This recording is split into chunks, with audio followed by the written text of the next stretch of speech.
நான் பேச்சு வாக்கில் நேரில் பார்க்குறவங்கள்ட்ட ஒரு சிலர்கிட்ட சொல்லியிருக்கேன், என்கிட்ட கட்டிங் டேபிள்லாம் கிடையாது அப்படின்னு. அப்புறம் எப்படி கட்டிங் பண்ணுறீங்கன்னு கேட்டிருக்காங்க. இது நான் ஆக்சுவலாக உக்காந்து தைக்கிற சேரு, அது தையல் மிஷினு. அப்படியே இந்தாண்ட வந்தாக்கா இந்த இடம் தான் உக்காந்து தைக்கிறதுக்கு நான் ரெடி பண்ண இடம். சேரு போட்டிருக்கிறதுனால இப்போ உக்காந்து தைக்கிறதுக்கு நான் ரெடி பண்ண இடத்துல சட்டைலாம் போட்டு பேண்ட்டு சட்டை எதாக இருந்தாலும் போட்டு வெட்டிக்கிறது. ஓவர்லாக் மிஷின்லாம் என்கிட்ட தனியாக கிடையாது. வெளியில் போய் தான் ஓவர்லாக் போட்டு வருவோம். பேண்ட்டுக்குன்னா 50 ரூபா ஆகுது ஓவர்லாக் போட.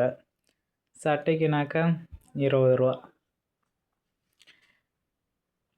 இந்த வச்சு தான் ஓட்டிக்கிட்டு கிடக்கேன். ஆனால் பெரும்பாலும் பேண்ட்டு தைக்கிறதில்ல. ஏன்னா ஓவர்லாக் அடிக்கிறதுக்கே 50 ரூபா ஆகுதுன்னு. அதேமாரி ரொம்ப எனக்கு பேண்ட்டு தேவைன்றவங்களுக்கு மட்டும் ஒரு பேண்ட்டு வெட்டி ஓவர்லாக் போட்டு வந்திருக்கேன். ஆனால் தைக்கலை.